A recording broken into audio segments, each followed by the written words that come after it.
Hello, friends. Welcome back to my YouTube channel, Pathology Academy. Today, I will be talking about malignant mesothelioma. So, let's get started. Malignant mesothelioma is a rare aggressive tumor arising from the mesothelial cells lining the pleura peritoneum, pericardium, or tunica vaginalis. Pleural mesothelioma is the most common type.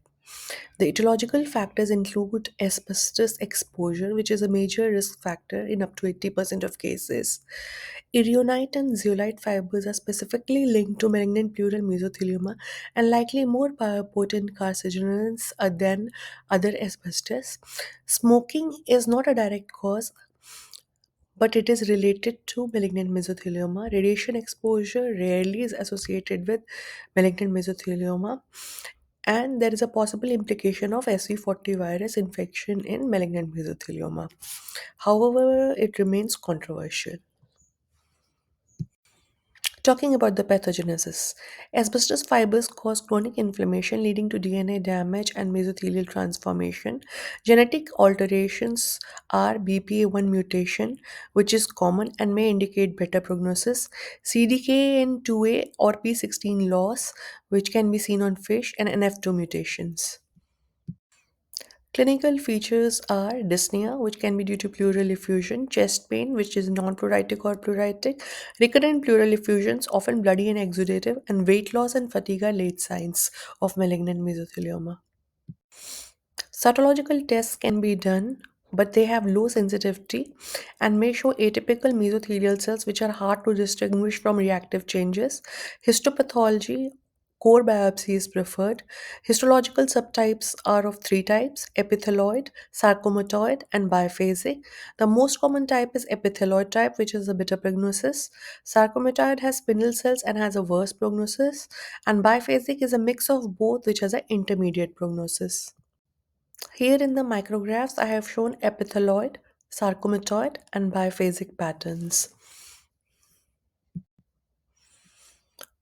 Talking about the immunohistochemistry markers which are positive in mesothelioma are calretinin, WT1, D240 or podoplanin, CK5 and CK6.